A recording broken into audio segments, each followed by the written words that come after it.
Good evening, Canada, and welcome to another riveting episode of Butting Heads. I'm Chris Weber, and as always, I'm here with Adam Gentile. Today, we are going to be talking about the origins of the coronavirus, and we have the answers for you.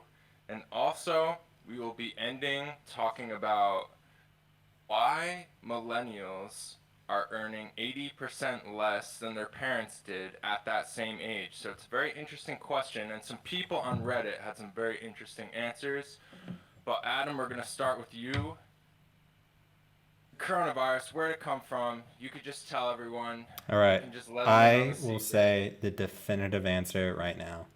The coronavirus came from, I have no idea, and neither does the scientific community, neither does your crazy uncle, neither does Dr. Fauci.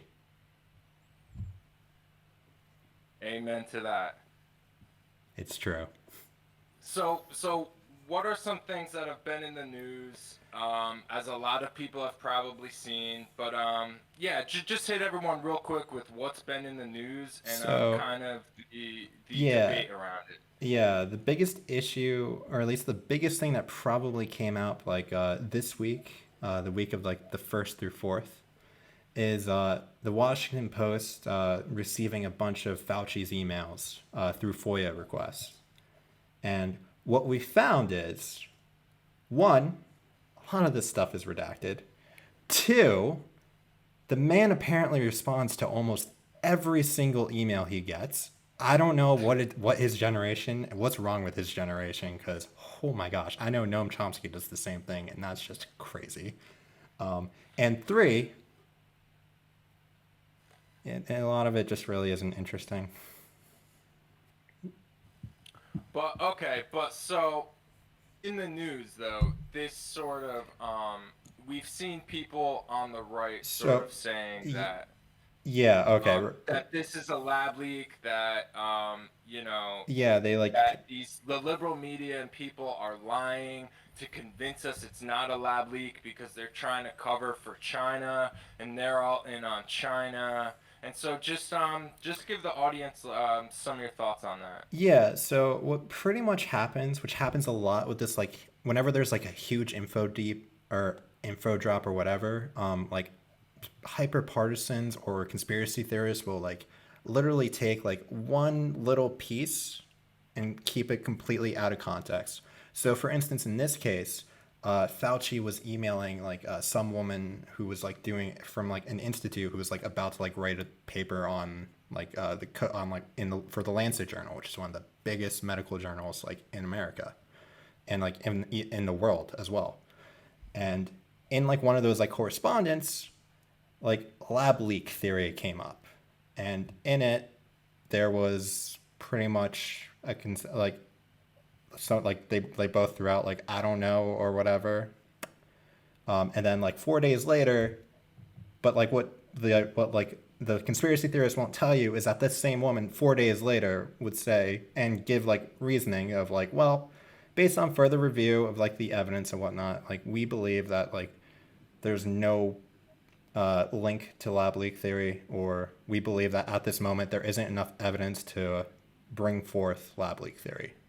So not necessarily saying it's not possible, but like saying that they slide more on the natural creation of COVID as opposed to it having come from a lab. Yeah, and there's definitely a lot to point to that. If you just look at the viruses, for lack of a scientific term, just the makeup of the virus, they can tell it has certain qualities that make it very similar to viruses that are in bats, and we know that bats, among other animals, were killed and sold at these wet markets, and a lot of people can just point and say, look at a wet market in general. Yeah, Can you really be fully shocked that a virus came from something like that in the first place? and yeah, that like goes into like with like what a lot of what we know about viruses, especially new viruses in which like we don't have good adaptations from. So like one of the main reasons that like we believe it came from a bat is mainly because like we had no natural antibodies to fight it, which is like one of the reasons that like COVID was not just like the flu. it was much worse because we can at least fight the flu without a flu shot in most cases. But another point, when you said like the wet markets, yeah, these conditions of these wet markets, they're incredibly cramped. There are germs flying to and from different people and different animals constantly. And there's a huge dense population, germs breed fast and can go through so many different iterations and like get exposed to different elements that can help like them evolve. Like remember, like a germ, like 1,000 years or like 1,000 generations for a germ is not like 1,000 generations for a human. Not even close. Yeah, and so that definitely seems like a possibility, but let me just sort of counter a little bit, and let me start off by asking you, like, first of all, what we know about what's happening in China. How, like, are people from the West really able to go in and do their own research on that matter? Or, because I think one of the problems here is a lot of it comes from what China has said, and just something like during my research that I figured out was, and I actually do remember this in the news. Um, Chinese authorities admitted and said early on during the virus um, that yeah, they thought this was coming from wet markets in Wuhan. And so the reason everyone started saying that right off the bat, let's remember, no pun intended, is that yeah, that's just what China said. But also, there have been researchers from China, and this was in the news. It wasn't overly played, but this was in the news. This would be on CNN. It was that researchers were finding that they were finding earlier cases of COVID in people who weren't connected to the wet markets in any way. And so researchers did find that in China. Now, do we just believe these researchers? Do we just believe the Chinese authorities? It is important to note one thing about Wuhan. And Wuhan contains one of the biggest virology institutes in the whole world, Mm-hmm. the Wuhan Institute of Virology.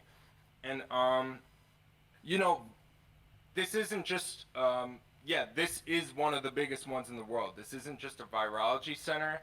And also another part about it is that these places do routinely create dangerous viruses. And so, yeah, I do understand on one hand, look, there's this corporate element in America that just wants to blame the virus on China and lab leaks and that they did this to us. And it's sort of their way because U.S. corporations compete with Chinese corporations, and it's just sort of America's natural way where they want to point this to a lab leak. But it's important, as we said in the beginning, like just because you know, I just don't want to rule anything out, and it does contain the biggest virology center in the world. So it's not like this is sort of coming out of left field. The fact that a virus, also, we're saying, look at the wet markets. You can believe, you could totally believe, like, look how they are, that a virus came from there. I'm surprised it hasn't happened sooner. And we know there has been many, many, many accidental leaks of viruses from virology centers all around the world. And it's certainly not implausible either that this virus did come from that Institute of Virology in Wuhan. I think I can like there is like, so I guess like I'll like first say not sure if like I can maybe think of a motive for like U.S. corporations to like for pushing the lab leak theory. But like it's also like is a very terrible thing that like unfortunately this started in China. Like one of the like it might as well have started in North Korea for that matter. Like to some extent. Well, and that is the other thing. Before we got on this podcast, I did send you an article where a university in Barcelona did some studies on some sewage samples that is still being peer reviewed. Yeah, they got like That's for like everyone a to know. It's positive all being from one. peer reviewed, but they did find positive coronavirus tests in sewage samples from March of 2019, which is a full year before the pandemic really took shape. So listen, no one's saying it came from Barcelona, but a well-respected university just thought, hey, let us study some samples. Hmm. Let's see if there's anything in there. They didn't really even know for sure if they were looking for coronavirus, but okay. But so what it is like I don't even think we know it came from China. And the number one global economic competitor to US corporations is China. So there definitely is sort of an underlying you just see it all the time. And listen, it goes all different ways. Like I've heard people say, look, the only people that can tell you whether or not this came from a lab is people who work in a lab. And so the people who work in the labs know it came from a lab, but they don't want to expose that to you because they know funding around the world for virology labs will be cut immediately the second they find out the deadliest pandemic since the plague starts. So, I mean, you can point to, so no matter how this goes, someone can always sort of point to some sort of corruption, is basically what I'm trying to say. Right, like I think you're right. If it doesn't if it doesn't have natural origin, there will definitely be like some comeuppance to come in like some way, shape, or form, right? And like for good reason, right? Because like if it was like some extreme oversight, then yeah, this should then yeah, there like all labs should probably have some level of like extra protection, no matter like whether or not they're in Wuhan or whether or not they're in Texas or North Carolina, which is like where the other two like largest virologist labs in the world are. Because like we don't want to be manufacturing our own disaster. Like we already have nukes. Right. And another thing that, let's say someone could prove that this came from a lab, right? There will still be this question, well, did it leak from the Or lab? was it? And that's like kind of where I would say is like a huge distinction. Sorry, I like cut you out, but like, did it leak Yeah, from the lab or was it purposely let out through the lab? there will be that question. And There and that's, right. oh my god, like I would like, where do you go from there if you like you find out that it was like purposely like let out from the lab, which is why like I think like a lot of people are like very hesitant about the like lab leak theory, because a lot of people who are saying it also have a massive hatred for China and kind of like also want to like, as like I'm a person, I believe that we should be like on the global scale like be trying to match China and whatnot, or at least like compete with China. I don't think that's like an issue. I don't think we should necessarily be soft on China, but like I don't want to go to war with China. And I feel They're like not our enemy, right? They're not our enemy. They're sort of a they're a rival rival, in a and that's way. fine, right? If like China and the United States compete with each other, and like it ends up that like a lot of third world countries end up like getting like more markets and whatnot, and then that may Do I actually be good. want bad things for that country? No. No, and like yeah, exactly, and it's like the people who will say, and like a lot of people with the lab leak and who are saying like the lab leak theory are the types of people who would just like go, let's go to war with China, or like demand retribution from China. Like we already see this with like the amount of like when Trump was calling it like the Wuhan flu or the Kung flu, the amount of like anti-Asian American like hate crimes jumped. Absolutely. And so that's Absolutely. like terrifying, and like that's like one reason, like another reason why I'm terrifying. Like it's not only like just the country of China, but it's also just anyone who is Asian over here. Their lives I could actually be saw it. at I risk. saw it, man. And dude, all the Chinese food places closed by me, and a lot of them never. The pizza shops eventually reopened. The Chinese food places like are still closed, and I just saw firsthand how um I I would just be walking around, and I literally saw someone freaking out that there was like an Asian woman sitting on a bench somewhere, like, oh my god, and it's like I literally saw firsthand, like, oh my god, people are looking at anyone who's Asian as if they're like carrying this virus. Like, this is so wrong, and Yeah, people are still doing that kind of crap. yeah, and that and like that is why like again like why like I think like might be like one reason why like you would find a lot of people who like desperately would want it to be like natural like formation, even like if like anything comes out, like despite like what comes out, or like even like not even want to entertain the idea because they would like immediately think of the repercussions, right? Yeah. Which I think like comes from a very like good place ethically, like in a way. But like I don't necessarily put that over the idea of the truth.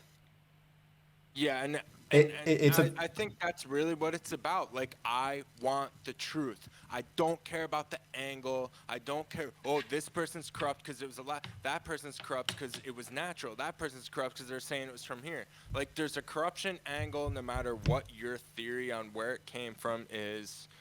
I just want the truth, and I think that's what everyone wants. And I think one more important thing I want to add is it's because it's so important that we find out where this came from and how it got developed, because that will lead to that's how we fix it and that's how we yep, change our world for the better. So there's this absolutely. huge race to find out where it came from, but at the same time, they're going for speed and they want to figure this out quickly, because the quicker we figure it out, the quicker we can get to solving who did it and who's at fault, and people just want to quickly solve it rather than saying this is going to take a lot of time and there's a lot of people pulling, trying to push whatever thing for whatever reason they have. Yep. And so this Because, should have been figured out already, but there's too many people trying to muddy the waters about this. And so we need to just understand, like, we want a good, truthful conclusion, not an untruthful, made up one for the sake of doing this really quick and getting it solved. yeah, and like I think I will like raise something for like the people who think that like China, like I think this is probably the least likely in general of like China purposely like releasing COVID onto the world. If they did, they probably would have had a vaccine and already would have been like supplying the vaccine out like a lot sooner. And like in terms of their global vaccine distribution, I think it's been pretty much like a joke and hasn't really been as like effective as like Pfizer And and isn't it Moderna's, true right? that people in their country got hit pretty hard with the virus? Yeah, they stopped at $80,000. I think they just literally stopped reporting after like 2 months in, because I'm pretty sure if you go onto like the World Health Meter, which is like has been like literally collecting like all the data from it, I think they like still stopped at 80,000. Like I'll have the graphic on screen, like for the video version. By the way, check us out on YouTube at Butting Heads, and be sure to subscribe, like, and hit that bell notification. Okay. But yeah, I'm pretty sure they like literally stopped reporting at 80,000, or like, and then just like went on propaganda how fast they beat COVID. And also, I'm very curious if people who work deep within the CCP, like in here, Donald, like when people have certain conspiracies about COVID, but it's like Donald Trump got it. So when it's the Oh my powerful God, it trying did. to exp- expunge the The weak and week. the vulnerable, of course he got it. Boris Johnson almost Bolsonaro freaking got it. died. Um, So also, I would wonder, did people high up in the Chinese government get and almost die from this? Because then Probably it's like, well, how could it be that they released this for and then they did something that would even risk getting them or their friendly. families killed? Or like even just like and like that like completely neglects like what China's role in the world is like right now, right? Like China is right now like trying to prove that it's like the best, or that it's like looking to be like the number one superpower. You don't do this by doing that. You would do this by like literally having a massive global vaccine program and like stopping a corona, like the corona, a global pandemic by yourself without the need for And like the right, United States, right? Like that would be like and why you would release a virus like this if you were China right now. Like, and it's like we're gonna attack America. Here's what we're gonna do. We're gonna release a virus in our own city of Han, Wuhan. yeah, that'll show and them. and that's what we're gonna do, and then it'll spread, and then someone will take a plane and someone will eventually Yeah, probably go over we'll there. have it be like super Yeah, traceable back to us. yeah, I mean, a lot of these things, they can go real deep Deep. into the details. Ooh, this guy, and there was a letter, and blah Yeah. blah blah, and all this stuff. And it's like, well, what about just the larger picture And that they released it in Wuhan? You know, the people that are saying this is an attack. yeah, and it's like also like super true that like if you like you're high up in like any forms of government or whatever, you are probably like one or two like relations to like literally every high ranking person on the globe. Like I think it's probably true that like most people are like three or four, like I know a guy who knows a guy who knows a guy away from knowing every single person on the planet. Like I think like literally if you know a guy who knows a guy who knows a guy who knows a guy, you know just about every single person on this planet. Like I'm not even kidding. Like it's actually like crazy how fast that spreads out. Yeah, yeah. So I mean, So like yeah. you can So always draw like you could probably draw like a link between me and Bolsonaro just by like going through a little bit and say like, aha, see, this is why the Amazon is burning down. This kid right here. And I'm like, yeah, it's true. I'm afraid of poison dart frogs. They have poison in their wow. name. Yeah, I did it. Confession. And yeah, so definitely in the future on the pod, we definitely got to talk about some Bolsonaro. So also, if anyone's looking for something about Brazil and their government over there, definitely keep us in mind because that's just an interesting random I topic you yeah, just brought actually up. like I have like talked to like like I've actually talked to someone who like moved here recently from Brazil. Like unfortunately like, I didn't like necessarily like get their contact information or anything, but like I had actually had like a long conversation from like a person who like recently moved from Brazil and like I like literally asked them I'm like, "So why'd you it was literally like after Bolsonaro's like election, like a few months after. I'm like, so why'd you leave? So like, why'd you come here to America? And they're like, and I'm like, is it Bolsonaro? And they're like, it's Bolsonaro. Yeah, so maybe we can peruse Reddit or something like that and try and get somebody on here who is from or lived in Uh, Brazil. yeah, I don't know. But all right, but let's keep it moving. So yeah, so just as we were looking for like topics to talk about, like I was just, I'm just cruising through Reddit. Like Reddit's one of my favorite political discourse just websites or apps. I usually use the app. But yeah, it's just a great platform, but it's also a really like hilarious platform to see people make like really funny arguments about stuff. And I was on like the one like R economics subreddit, and someone posted an article about how millennials are making 80% less than what their parents made at this age. You know, obviously adjusting for inflation. You know, anyone who thinks that they wouldn't do that. Yeah, it adjusts for the changes in prices, but it shows that millennials make 80% less. And I mean, it's crazy the amount of people who say stuff like, and there was just a lot of people saying stuff like, yeah, that's just because millennials don't know how to budget their money, boomers do, and so the reason an older person made more money when they were younger was because, uh, or actually, I should say, um, was wealthier, I should say. It wasn't that they made more money, but also I think that is true as well. Um, if you look at the income distributions, but they had more wealth at that time, at the same age. So, and there's people that just blame that on that they were more fiscally smarter, and we, millennials just spend all their money on vacations and Rolexes and coffee. When really, as we were talking sort of before this, that's obviously humans do that. It's not an age thing.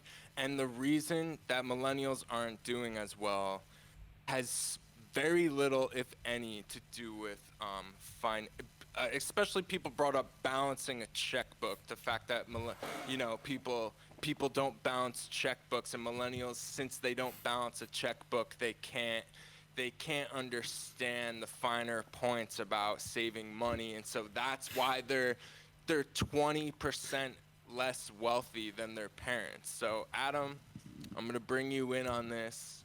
Your thoughts? Yeah. So that's just I don't understand people's reasoning sometimes. Like, oh my gosh. But like, so I think like I could maybe believe like I think like when it comes to income, I think it's like around like 40%. But like I can actually believe wealth being 80%. Mainly because like it is probably very true that both millennials and baby boomers have considerable debt in terms of like where we are at like our point of life, but the types of debt that we're getting is completely different. The type of boomer debt that boomers were getting was for mortgages on houses, which is an asset. The type of debt that like millennials are accruing, which is one of the biggest reasons why like millennials have no wealth, is because of student loan debt, something that has no asset and something that doesn't appreciate over time. The only thing it does is give us a chance to have like a higher income and whatnot, but that's just assuming you're in an area where like the job is. And I'll be honest, there are some college degrees that like we're just never really meant to make money, and I'm sorry. Um, But like yeah, not go not ahead. not pooing on like education. I actually really love education. I hate how it's like been like a major aspect of education has been like find a job. This is why you learn. I don't agree with that. Definitely. Yeah, but like But yeah, but and I definitely think along the lines of what you were saying, about how people have student loan debt, and you can even show there's data that shows people are more productive as workers than they used to be. People work longer hours than they used to. We've all seen those that we've all seen those graphs that show how prices of things have gone up due to inflation over decades, but wages remain stagnant. So we know as prices are going up and you're making the same amount in real dollar terms, you are making less because things around you cost more. So we've seen that. We've seen that people are more productive. There's all sorts of studies that like count that contradict that. Oh, it's just a matter of like people being lazier. I mean, they do work more hours, and it's true. also like Yeah, even you have households now. It's actually the norm. It's actually you're weird. It's almost like both people in the family work now. So even back then, it was like only one person had to go to work for a lot of families, and that was just enough money. And so even look at that fact that there's two people now working in the households, and people are still saying, oh, but it has to do with your financial responsibility. There's just a lot of things that show, there's a lot of stats that show like all that kind of stuff like is not true. yeah. I think like one of the biggest thing, and I think like maybe like one of the biggest issues. So like last week, like I think we both agreed that like when a lot of people bring up like NAFTA or whatever, they like really misattribute like a lot of the job losses away from NAFTA. But like I think like probably one of the truest things of like the criticisms of NAFTA is that the types of jobs that like went away were like good, strong union jobs. And unfortunately, by the time like NAFTA came around, like there was already like a mission that just like between like the Reagan years and the Ford years, and admittedly because of super bad PR from like unions themselves being tied to like mobsters and whatnot. But like unions were destroyed in this country by the time NAFTA came around. And like what NAFTA came around, technically, I think what happened with NAFTA, not bad. Shifting your economy from like more of a manufacturing to a service, I don't think that's necessarily wrong, and I think it shows like a level of development, right? But at the same time, there was no unionizations, and so a lot of like the traditional like union heavy jobs were gone. And unfortunately, the union infrastructure in this country was at an all-time low. Right to work laws were like really ramping up in like a lot of like states across the country.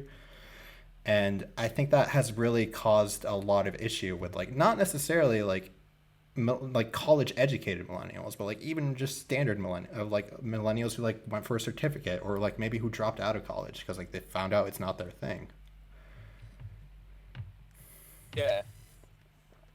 Yeah, Adam, and I think that corresponds also with what I'm about to say. So look, unions have been gutted in this country, and look over that same period, and maybe a little bit further back. you can see that, and this is a point, if you listen to me enough, you're going to hear me say this a million times, right? Kennedy lowered taxes on the wealthy. Reagan, one of the biggest corporate and wealthy tax cuts of all time. You had Bush 1 lowering taxes of wealthy people. You had Bill Clinton lowering the capital gains taxes on wealthy people. You had Bush 2, he did like a straight, like flat tax cut, which of course always Fortunately. disproportionately, it always proportionately helps out the wealthier people more. And you've even had Trump just slay the corporate tax rate in America from 35. 35 to One. 21%. And also huge tax breaks for the wealthy. So we've seen decades and decades of unions losing their strength and wealthy and corporate tax cuts. And you know what you get when you put all that together? You get millennials who are 80% as wealthy as what their parents were. And that's just a fact. And I just hate when people ignore the decades of policy and things that have happened and just, oh, it's because, it's a fault with the person with no money and no power to change anything. That's the person who is at fault. And it's a way to deflect. No, it's not the people in our government who run this country that have anything to do with this. This is a matter of the work ethic and the mental acuity It overemphasizes of the the people. individual, Yeah. and like acting So like the I mean, that's individual is garbage. not like have any way influence on society. And like, look, we can like even compare, like, so like for instance, what was like the major recession among like baby boomers? It was like the 1979 like 1980 recession that came about mainly due to like oil prices and whatnot. Okay, let's compare that to the Great Recession of 2008. That was a collapse of the entire financial sector, mainly because a lot of the wealth that like boomers were able to accumulate and whatnot came about due to super lax laws that came about throughout like banking. Yeah. And unfortunately, like these laws were kind of helped in a way, as in like now banks aren't giving out money as loosely as it was in the past. Yeah. That's actually a really good point, that boomers were also much um it was much easier for them to get a Oh, loan to get a house oh, that was much bigger and like than again, really what a lot of people could afford, and they were just going to sell and package the and loans. like again, right? And Like taking out a loan for a student loan versus taking out a loan for a house are two completely different things. Both make have you end up in debt, but at least with a house, you can sell that house and make your money back, more or less. Depending on the housing market, of course, but like more times than not, you can probably get your money back. look, like I have a 401k, I invest in some stocks, I saved my money. I've been grateful to I have two parents that have really helped me on an individual level. I'm going to tell you, save your money. Don't be stupid. Don't spend your money erroneously. Yep. Don't be flashing a big watch, a big Rolex, some Don't ice on your wrist. don't buy a I'm car gonna you say can't afford. individually not to do that, but when you talk 80%, uh, Yeah. people are 80% as wealthy as their parents, as a whole generation. Come on, Yeah. that's a personality defect in millions of people. Yeah. And like honestly, like to like the people out there who are like to like the millennials out there who have like a great job and like are still like complaining or who are trying to be like, oh, I'm struggling too and whatnot. Um, maybe you can like, and like let's say like they have like 80K a year, but like are still like want to be like part of like the discouraged millennial in a way, right? You can probably refinance your money and probably have enough to do it. Like, I'm sorry, I'm not really sure where I think I'm trying to like give like well, like carrying on like what you said when like yeah like you should still like probably invest your money properly. That's not gonna help you like alleviate all your problems, but it's still gonna help you like in the future. Like for instance, like invest in ETFs and whatnot. Don't throw all your money in Dogecoin or whatever or like volatile stocks. If you want to be a millionaire by the time you're like 55 years old, continuously invest inside like an ETF, and like it'll be there by the end. Yeah, and that's all great and good, but I just don't think people can ignore Oh, decades of no, tax absolutely cuts not. for the Like what we wealthy. said, like what we said before. Like this is just us showing like an olive branch to like the people who are like completely like far gone. Like the person who does say like, "Oh, you don't know how to finance or you don't know anything about checkbooks or anything." Or like in case they have like a super specific idea of like a millennial who is doing like well off, but like they're just like buying too like expensive cars or like whatever. Like Right. to like those people out there who are already poisoned on like the idea of a millennial, it's like no, we understand. There are people out there who do frivolously spend, and like people Yes. should know how to finance. There's nothing wrong with learning how to Yes. finance. And But of course, if you look long enough, you see a boomer who has no idea how to be responsible. oh, absolutely. Give me 2 seconds. But like again, like this does not like excuse any societal aspects that could have influenced an entire generation of people. One person is a bad apple. Like if you have one bad apple in a batch, it's a bad apple. If your entire batch is bad apples, there's probably something wrong with your tree or the environment.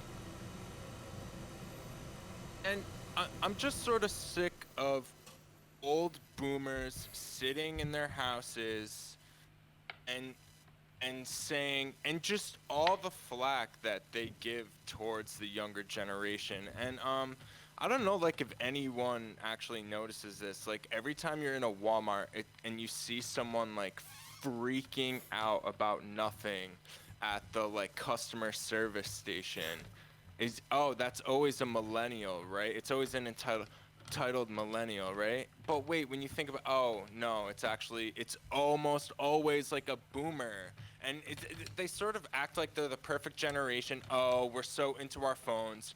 Give me a break, yo.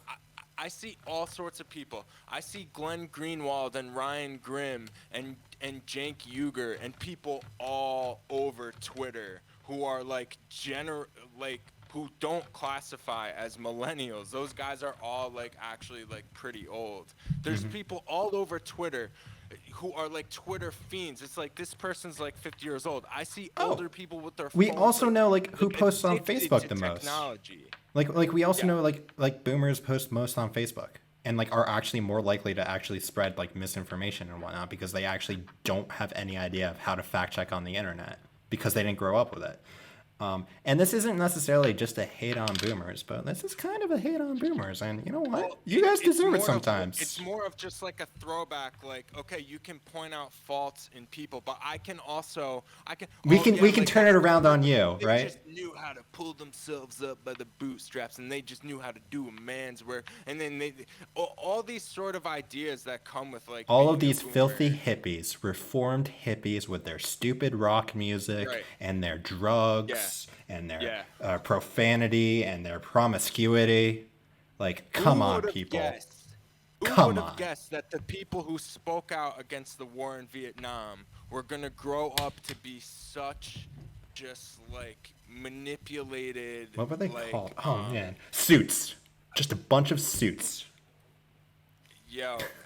I mean it's look like no, boomers are great. Like my parents are the boomers are great, but I'm just saying let's all who are working regular people unite as one against the real people who cause all the problems and heartache in this country, which is the powerful and the decision makers, the power dons.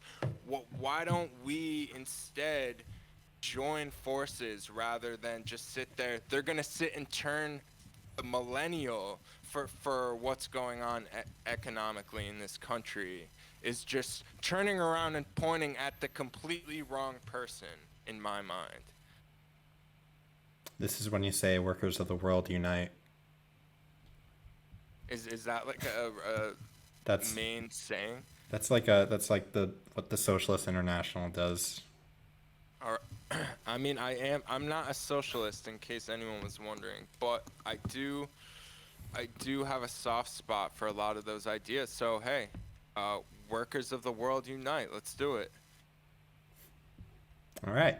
Awesome. Um, yeah. Is there anything else you wanted to sneak in here, Adam? Not really. I think like technically like what's happening like with our generation could maybe be like a cool jumping off point to like kind of like how like social security kind of helped a lot of like alleviation and like older generations of the past. Because like remember like before social security over 50% of the elderly were like living in poverty. And that was completely like alleviated. So like And also Social Security helps young people by getting the older people out of the of the workforce and workforce, yeah, into retirement so that you can then take actually their fill up the job place. market, yeah. And like so like I think like really this like hopefully like I think like future policymakers like actually can like maybe use our experience. So like when like we get in charge, I think like if we use our like experience to actually like make like a 21st century social security in a way, but like for like people below the age of 18 or whatever. Like I think Okay. like that Oh, or okay, like I see what you're saying. right like if the issue Yeah, is like a wealth, then like it sounds like we should probably just try to fix wealth in like younger generations and start building wealth earlier on. yeah. And it's weird because it's just a not a debate around this. There's just not a debate, and so yeah, I think you're sparking some good Yeah, like ideas. you can see like I like again like I read like policy papers here and there, but like in terms of like serious discussions, not really. No, like No, like and this is a problem. The one generation has 80%, so it's going backwards. People are getting poorer. yeah, So, I mean, I don't know and why. like So, yeah, but there's so much stupid stuff that they can talk about throughout the day, but no one has time for a 20% difference amongst generations.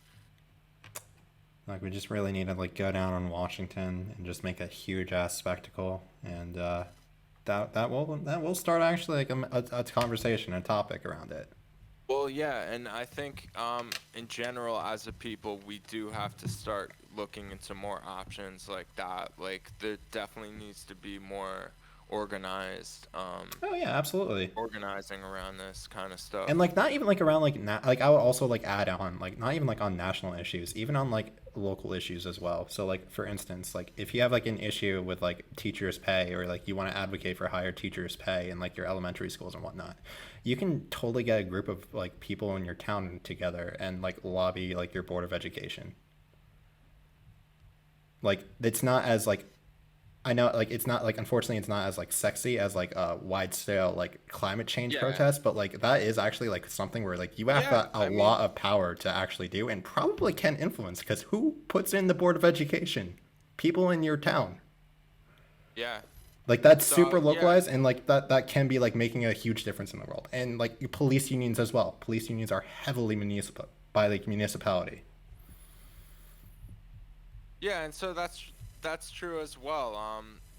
It's beyond, it's everything from the local level to the global level. Yeah.